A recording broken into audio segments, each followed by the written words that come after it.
O convidado de hoje é o desembargador do Tribunal Regional Federal da Terceira Região. Foi pioneiro na realização de delações premiadas e na destinação de recursos a entidades filantrópicas recebidas nas delações. Reuniu condenações importantes, punindo banqueiros, traficantes, contrabandistas e mega empresários. O programa de hoje recebe Fausto Martim de Santos. Está no ar o Observatório do Terceiro Setor, o olhar da cidadania.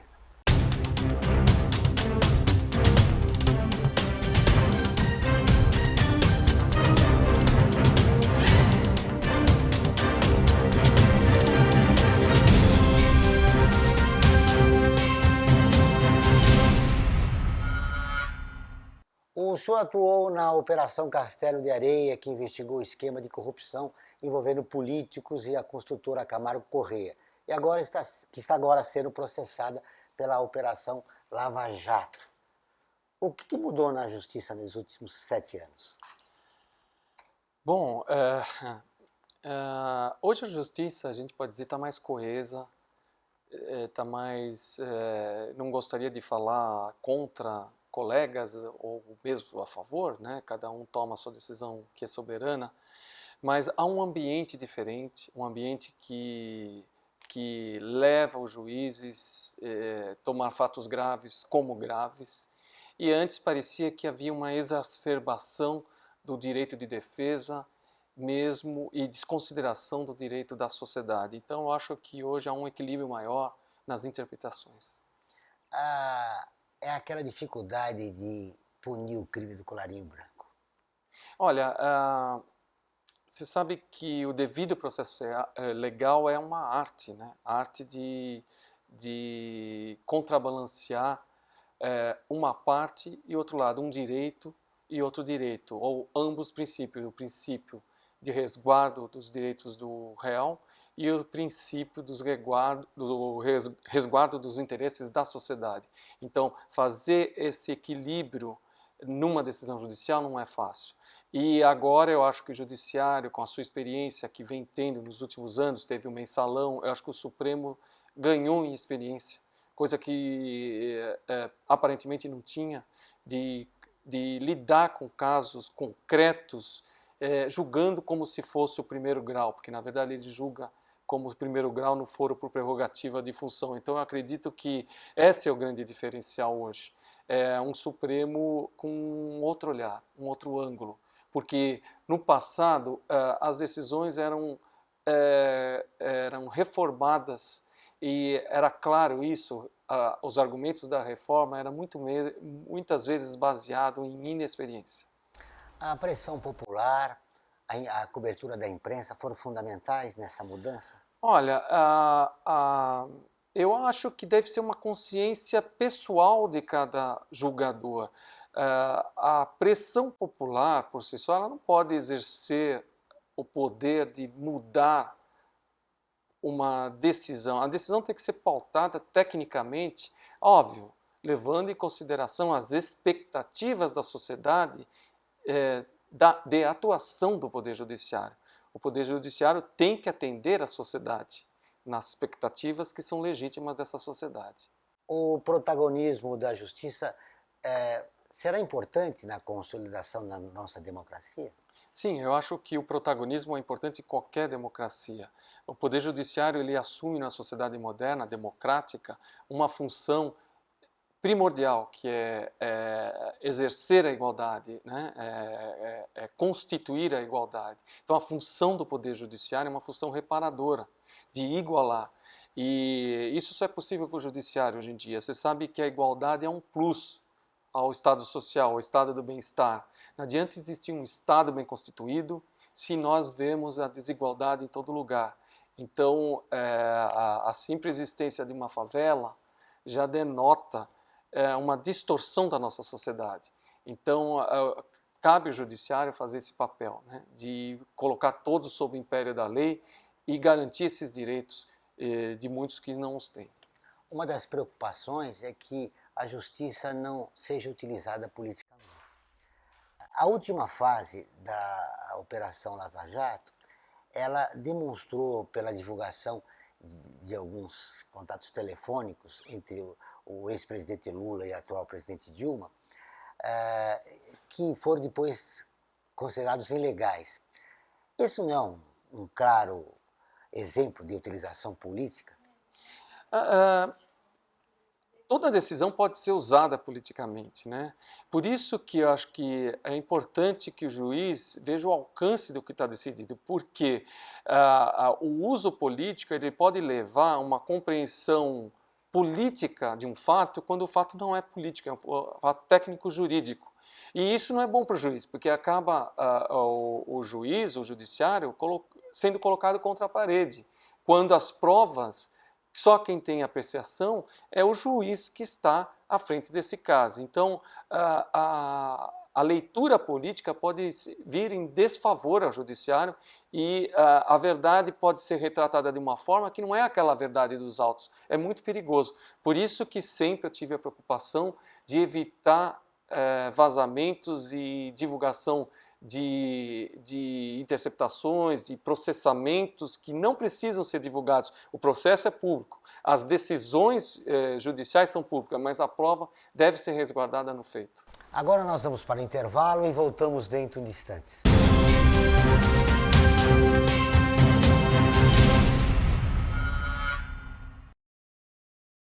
A FUNASP colabora com a USP nas relações entre fundações por meio de fóruns, simpósios, seminários, pesquisas e intercâmbio de informações, além do seu investimento na área social.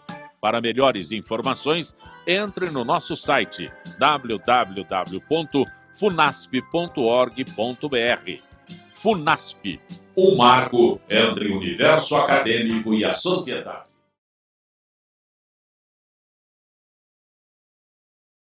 O Observatório do Terceiro Setor é uma plataforma de mídia que desde 2012 se dedica a mostrar o trabalho das entidades de interesse social. Durante esse tempo, mais de 1 milhão de pessoas acompanharam nossa atividade na divulgação de ações e campanhas das organizações sem fins lucrativos, mostrando as boas práticas nas áreas de saúde, educação, direitos humanos, meio ambiente e cultura, e o seu impacto na sociedade brasileira. Estamos presentes no rádio, às terças e quintas, às 14 horas, na rádio Trianon AM 740. E na TV, às quartas-feiras, à meia-noite, na TV aberta de São Paulo, nos canais 9 da NET, 8 da Vivo Fibra e 186 da Vivo. E na internet, com um portal e perfis no Facebook e no Instagram. Hoje, já contamos com um acervo de mais de 15 mil minutos de gravação, com cerca de 400 personagens que fazem a diferença no terceiro setor. E atingimos mais de 40 países. Observatório do Terceiro Setor, o olhar da cidadania. Internacionalizar a economia afeta o seu emprego? Para onde vai o Brasil? Ter opinião sem análise é só repetição. Repetição, repetição, repetição, repetição, repetição, repetição, repetição, repetição. Informação é importante. Análise é fundamental. Le Monde Diplomatique Brasil. Independente e crítico. A vida nos traz muitas conquistas, mostrando que todo conhecimento e esforço compensaram em cada detalhe, cada emoção. Estudar na FIA me fez crescer profissionalmente e a conquistar um objetivo maior, que foi a felicidade de ajudar meus filhos numa carreira brilhante. E a FIA compartilha esses sonhos com a melhor estrutura, corpo docente e networking que conduzem ao sucesso e à felicidade. FIA, sua maior conquista.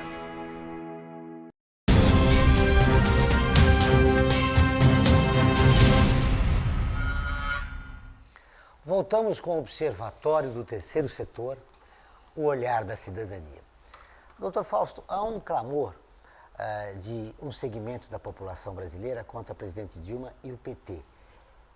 Essa manifestação da população pode prejudicar as decisões da justiça? Ela influencia? Joel, eu não sei se, eu não sei se há um clamor contra esse partido e a presidente. Existe um clamor pelo combate à corrupção. Acho que as pessoas estão assim, querendo um basta, não aguenta mais ouvir tanto escândalo um atrás do outro, de proporções gigantescas. Uma pequena corrupção já é condenável, mas o que a gente ouve é uma corrupção potencializada ao máximo, ao ponto de ser considerado, por exemplo, a Lava Jato o maior escândalo de corrupção do mundo. Está sendo estudado até na Europa sobre isso. O interesse no exterior é muito grande para ver como que as instituições brasileiras estão reagindo a esse mar de lama, né, que o país se encontra atualmente.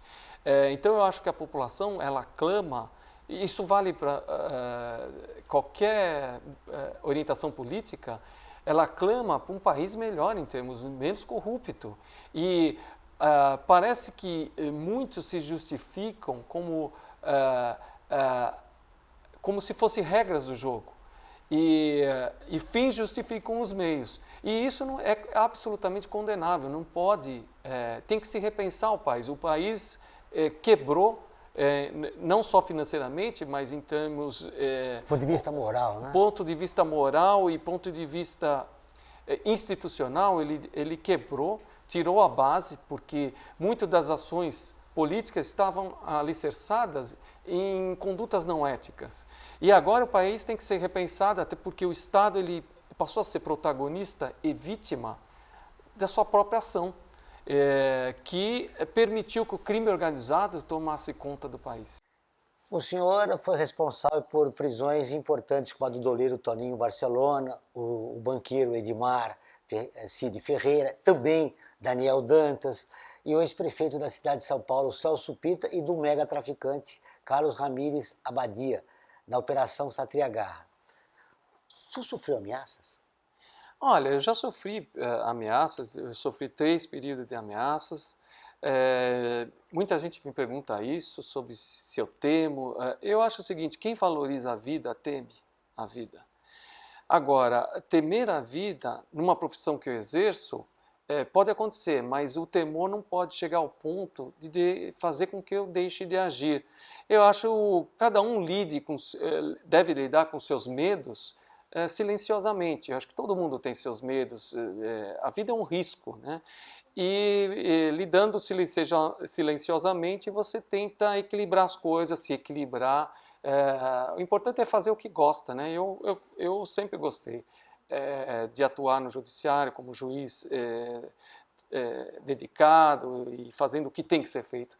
E eu acho que o medo sempre ficou para mim muito em segundo plano, em terceiro, quarto. Ele chegou a mudar sua rotina, seu dia a dia com a família? Teve logo no começo da minha carreira, sim, mas aí, vez ou outra, sim, é orientado pela Polícia Federal, orientado por alguém mais próximo, preocupado, mas você sabe que eu sempre respeitei o acusado, né? Apesar que você pode ter inimigos respeitando ou não os réus. Eu nunca tratei com desrespeito, eu tratei com firmeza, e cada qual atuando educadamente, acho que o juiz acaba sendo compreendido, a função judicial.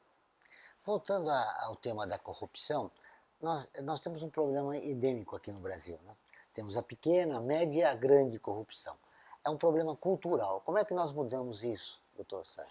Olha, aos poucos, com a mídia, com a educação, com os poderes fazendo o seu papel, com o judiciário mais coeso, firmando pontos e valores, porque o judiciário acaba dando o norte do que pode e do que não pode ser. O judiciário é que diz o que não é ético, o que é condenável ou não. E isso, se ficar só no judiciário, não vai repercutir socialmente. Agora, se a mídia fizer o papel e as escolas assumirem esse papel de rediscussão de posturas individuais na escola, qual é a melhor atuação, não só bullying, se discute muito bullying, mas a gente tem que discutir uma conduta maior, né? Um olhar mais sobre o interesse social e menos individual, que é muito difícil, porque há uma tendência ao egoísmo hoje, né? A internet está aí para muitas vezes exacerbando esse papel egoísta do indivíduo, o interesse do indivíduo é o que importa, mas não, a gente tem que ter essa mudança, até porque as instituições intermediárias, escola, a família, a igreja perderam função hoje em dia, não tem mais importância e ganhou realce muito esse campo virtual, né? Então temos que ter um olhar também nesse campo virtual para que nesse campo virtual não possa ser o vale tudo. Sob o pretexto da liberdade da internet, tem se permitido aberrações de atuação social, humanas. E isso não pode acontecer, tem que ter uma preocupação sobre a internet, obviamente não é censura, é uma preocupação sobre qual é a conduta ética que pode de fato valer nesse ambiente virtual. Muito bem, nós vamos para um breve intervalo e voltamos dentro de instantes.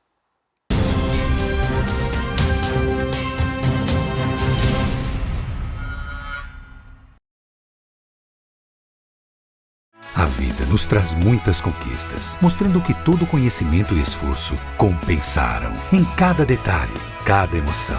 Estudar na FIA me fez crescer profissionalmente e a conquistar um objetivo maior, que foi a felicidade de ajudar meus filhos numa carreira brilhante. E a FIA compartilha esses sonhos com a melhor estrutura, corpo docente e networking que conduzem ao sucesso e à felicidade. FIA, sua maior conquista.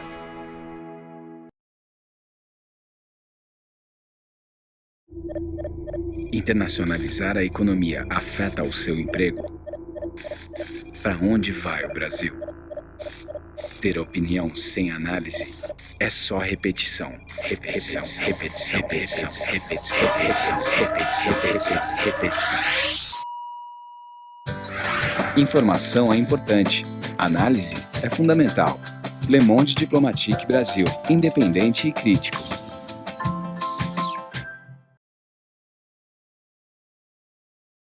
O Observatório do Terceiro Setor é uma plataforma de mídia que desde 2012 se dedica a mostrar o trabalho das entidades de interesse social. Durante esse tempo, mais de 1 milhão de pessoas acompanharam nossa atividade na divulgação de ações e campanhas das organizações sem fins lucrativos, mostrando as boas práticas nas áreas de saúde, educação, direitos humanos, meio ambiente e cultura, e o seu impacto na sociedade brasileira. Estamos presentes no rádio, às terças e quintas, às 14 horas, na rádio Trianon AM 740. E na TV, às quartas-feiras, à meia-noite, na TV aberta de São Paulo, nos canais 9 da NET, 8 da Vivo Fibra e 186 da Vivo. E na internet, com um portal e perfis no Facebook e no Instagram. Hoje, já contamos com um acervo de mais de 15 mil minutos de gravação, com cerca de 400 personagens que fazem a diferença no terceiro setor. E atingimos mais de 40 países. Observatório do Terceiro Setor, o olhar da cidadania. A FUNASP colabora com a USP nas relações entre fundações por meio de fóruns, simpósios, seminários, pesquisas e intercâmbio de informações, além do seu investimento na área social. Para melhores informações, entre no nosso site www.funasp.org.br. FUNASP, um marco entre o universo acadêmico e a sociedade.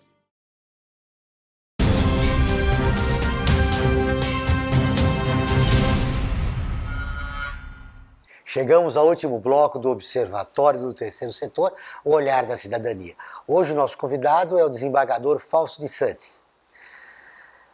Doutor Santos, qual é a semelhança entre Castelo de Areia e a Lava Jato, que hoje é a maior operação, como o senhor disse, né, do mundo? Olha, com relação à Lava Jato, a gente sabe que é uma investigação que começou com um doleiro, aí se descobriu e já há condenações envolvendo empreiteiros e políticos, empreiteiras diversas, enfim, tudo isso está vindo à tona e já tem atuação efetiva do judiciário. A Castelo de Areia, ela começou investigando também um doleiro e também houve manifestação de outros doleiros, houve denúncia anônima, houve uma prova preliminar da Polícia Federal, questionando também a atuação do empreiteiro, um dos envolvidos aí, e que geraria a investigação sobre outros empreiteiros, semelhante a todos esses que estão sendo apurados. Mas, enfim, o judiciário tem seu momento, tem sua percepção e entendeu-se que no caso da Castelo da Areia houve uma ilegalidade e você sabe que o delegado na época falava não há nenhum fato que geraria uma ilegalidade nesse caso. E aí eu virei para o delegado e falei, doutor, não se iluda, porque naquela época o ambiente era muito difícil de trabalhar, era muito nefasto mesmo, era muito mal compreendida a atuação do primeiro grau. O senhor sofreu pressões dentro do Poder Judiciário?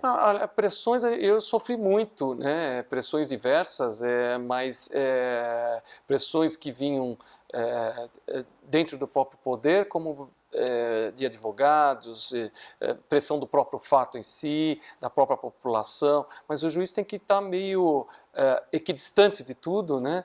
E tentar fazer um exercício de refletir aquilo que está à sua frente para ser julgado e não tentar se influenciar por pressões que não são legítimas, né? Agora, aquilo que é esperado, legítimo da sociedade, um judiciário atuante que combate, que previna fatos criminosos, previna no sentido de atuando, condenando, absolvendo, mas atuando, é isso que se espera do juiz. O senhor se sente vitorioso com essa nova postura da justiça brasileira, através da Lava Jato, aí, que está prendendo não só e condenando não só o corrupto, mas também o corruptor? Eu me sinto esperançoso. Eu acho que é um momento rico institucionalmente dentro do próprio Poder Judiciário, um judiciário que já foi marcado por uma instituição de 1000 vozes, cada qual querendo impor a sua opinião. Parece que hoje é um pouco diferente, o ambiente está melhor. Eu espero que isso venha para ficar e que isso não acabe se caracterizando por um movimento de uma época e que outros fatos, outras corrupção se combate plenamente, né, como o câncer, né? O câncer você pode combater, mas você não tem segurança que isso não vá voltar, né? Então eu espero que a atuação seja uma atuação que vem para ficar, né? Uma atuação que legitime os institutos que aí estão e que tem permitido a atuação, condenação dos criminosos, né? O senhor é precursor da delação premiada. Agora está sendo utilizado muito no Lava Jato.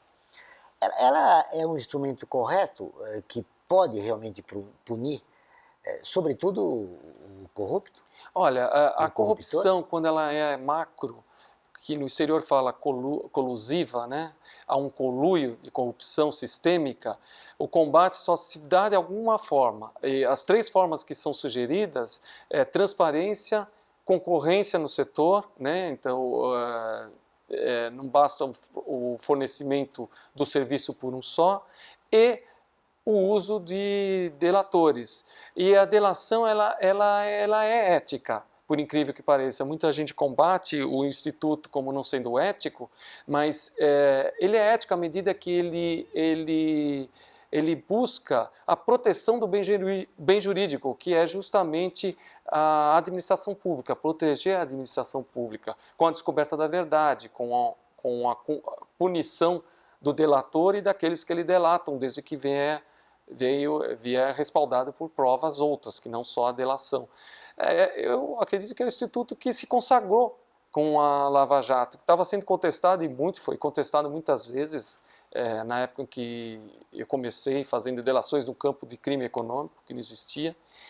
E ela começou a dar certo, mas ao mesmo tempo, naquela época, algumas decisões começaram a reverter, como a questão do sigilo da delação e outras situações, e que a própria lei depois veio e referendou tudo que era feito lá atrás. Que bom, estamos num momento virtuoso. Uma das críticas que se faz à Operação Lava Jato é que ela está sendo usada politicamente. O senhor concorda? Olha, eu não sei se isso, para mim não parece. Eu conheço o Sérgio Moro, acho que ele tem uma atuação técnica, acho que a atuação, não posso imaginar que seja uma atuação política, acredito na técnica. Agora, o juiz pode se influenciar politicamente. Agora, tem que fazer uma separação, né? O que é o juiz e o que é a pessoa do juiz, né? O juiz tem que ser sempre um técnico. A divulgação do contato telefônico do ex-presidente Lula com a presidente Dilma não foi legal. Olha, eu não posso julgar o meu colega, mas todas as interceptações ocorrentes lá na vara que eu atuava, elas foram sigilosas e mantidas em sigilo, a não ser a sentença no final, quando citava um outro diálogo que faz parte da prova e da demonstração cabal daquela conclusão que eu cheguei, condenatória ou absolutória. Aí eu acredito que se pode divulgar. Agora, parece que o judiciário tem uma outra orientação hoje. O próprio Supremo tem permitido certas divulgações que não era possível no passado. Não sei se é bom, tudo tem os dois lados, né? Eu ainda prefiro resguardar as provas e deixar as sentenças públicas. Falando no juiz Sérgio Moro, o senhor está sendo comparado com ele. Como é que o senhor vê essa? Existe alguma semelhança? Eu acho interessante a comparação, porque sempre no sentido positivo, no sentido o Sérgio Moro é um juiz que trabalha muito, é rápido, é uma pessoa bem intencionada, e eu vejo a qualidade dele, modéstia à parte, era exatamente isso. Eu trabalhava muito, me dedicava muito, eu tinha vários casos, não era um só, e tentava fazer o meu melhor. Eu acho que nesse sentido a comparação é útil, mas eu tenho o meu método de atuação, que era diferente do Sérgio Moro, apesar de atuarmos com o mesmo foco, né? Para finalizar nossa entrevista, como é que fica a justiça brasileira depois da Operação Lava Jato? Isso é uma grande indagação. Eu espero que seja uma justiça que se afirme, de fato, como uma justiça protagonista e que não aceita mais desculpas, argumentos pouco convincentes ou demagogias que levavam sempre no passado à nulidade de processos sem nenhum embasamento técnico e ético-jurídico.